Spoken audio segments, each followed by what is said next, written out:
après la première manche du duel italo-anglais hier soir, on va avoir le droit dans quelques heures à un classique de notre Coupe d'Europe. Entre le Real et le Bayern, beaucoup évoquent, pas moi, mais beaucoup évoquent une finale avant l'heure, un choc épique entre deux clubs qui se partagent 17 titres de champion d'Europe. Ça va être grand.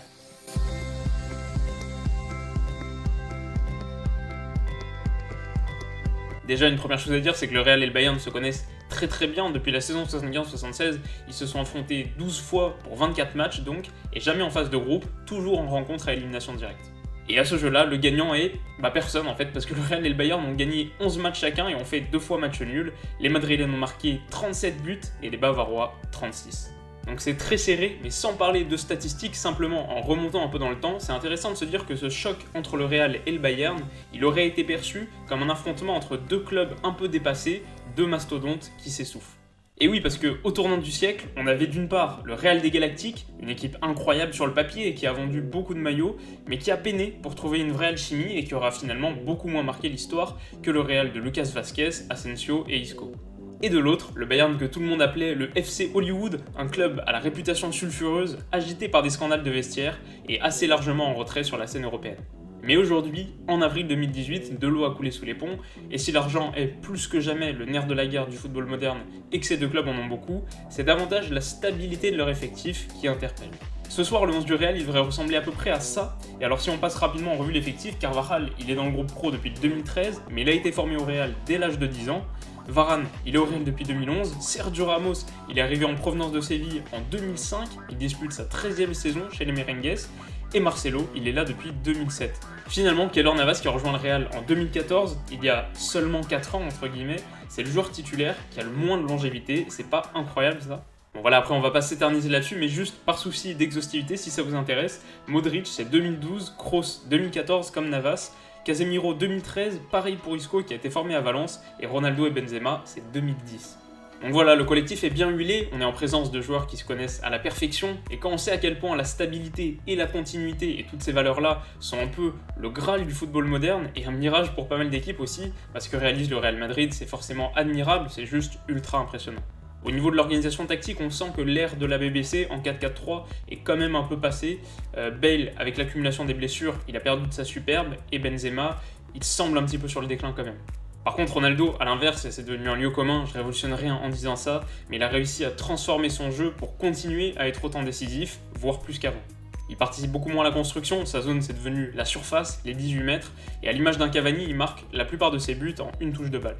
Mais ce qui est fort avec Ronaldo, c'est que beaucoup plus que chez l'Uruguayen, il a la capacité à faire basculer un match à lui tout seul, et je pense que voilà, c'est le mec qui a la plus grande force mentale du football européen, et il le prouve chaque année en C1. Ensuite, Zidane a réussi à trouver un équilibre assez intéressant au milieu grâce au providentiel Casemiro. Alors je dirais pas qu'il est sous-coté, mais pour moi c'est le 4e joueur le plus important à Madrid, après Ronaldo, Ramos et Marcelo. Il apporte tout son bagage physique, son pragmatisme qui permet au génie devant lui de s'exprimer. C'est un joueur qui est juste un bijou pour un entraîneur. Et après ce soir, comme la semaine prochaine, attendez-vous à voir beaucoup de centres, surtout si Zidane reconduit ce 4-3-1-2 qui laisse beaucoup d'espace aux latéraux. Marcelo et Carvajal adorent monter et abreuver la surface. Après voilà, je me suis focalisé principalement sur cette organisation en simili-losange, mais vous savez à quel point Zizou est imprévisible, et comme dit Francesco dont je parlais hier, il est tactiquement flexible et on pourrait très bien voir un retour du 4-3-3 avec Bale titulaire. Bon, personnellement, j'y crois pas des masses, le Gallois est pas dans la forme de sa vie et ce serait quand même un risque.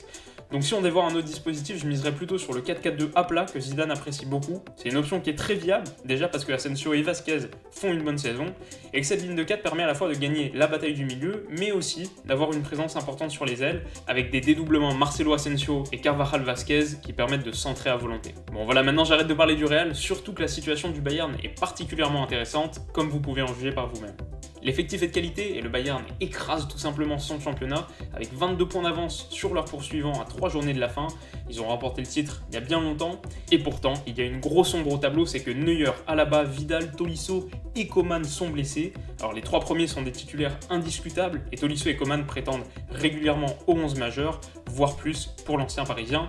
Alors en leur absence, Heynckes a plusieurs options. La première c'était ce 4-3-3 avec 4 joueurs à vocation offensive et Javi Martinez en sentinelle, et ensuite tout repose autour du triptyque James, Thiago, Robben.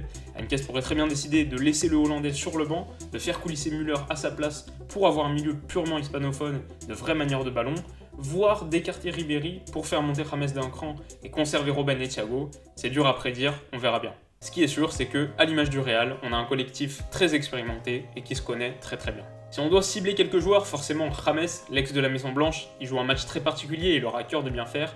Ensuite, on peut penser à Thiago, qui a passé 3 ans au Barça, ou à Lewandowski, qui est dans le collimateur du Real depuis quelques années maintenant.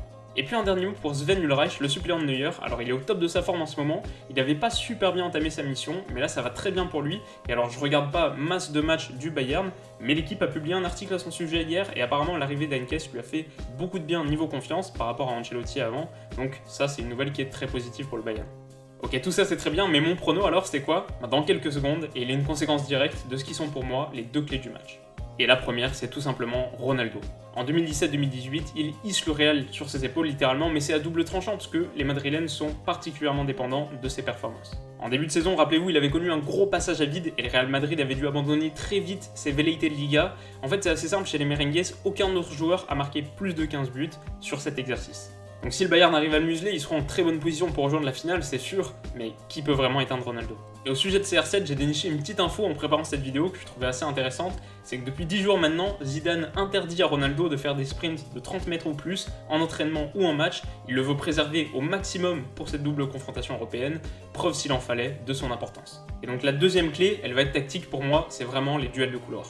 Comme je l'ai dit, Madrid passe beaucoup par les ailes pour servir Ronaldo, alors il va falloir que Kimmich et Rafinha soient à la hauteur pour contenir leurs adversaires directs. Et inversement, parce qu'on verra qui est titulaire sur les ailes pour le Bayern, mais Marcelo et Carvajal sont moins robustes défensivement qu'ils sont fringants offensivement, alors il pourrait y avoir des espaces, ça sera à celui qui en concède le moins. Et donc mon prono, le Real. Souvenez-vous, j'avais fait l'erreur de miser sur la Juve au tour précédent, et il s'en était pas fallu de beaucoup, mais l'expérience des Madrilènes en Ligue des Champions peut faire la différence. Ça sera extrêmement serré, pour moi c'est encore du 50-50, vraiment du 50-50, mais le Real reste le favori de la compétition et je les vois passer. Et en tout cas, s'ils y arrivent, ça aura été un sacré parcours pour eux parce que Paris, la Juve, puis le Bayern, les capitales footballistiques respectives de la France, de l'Italie et de l'Allemagne, en tout cas aujourd'hui, c'est pas dégueu. Et vous, qu'est-ce que vous en pensez? Parce que moi, comme vous le savez bien, je suis pas un roi des pronos, loin de là même, alors je me tourne vers vous, qui va passer et quels seront les scores des 2 rencontres? Faites-moi savoir tout ça dans les commentaires. Pour oser rêver de la longévité de Ronaldo, Marcelo et Ramos, l'analyse quotidienne a besoin de votre soutien. Alors si cette vidéo vous a plu, n'hésitez pas à mettre un gros like. Et pour ne pas rater la prochaine, abonnez-vous à la chaîne, c'est gratuit et c'est une super manière de m'encourager. À demain.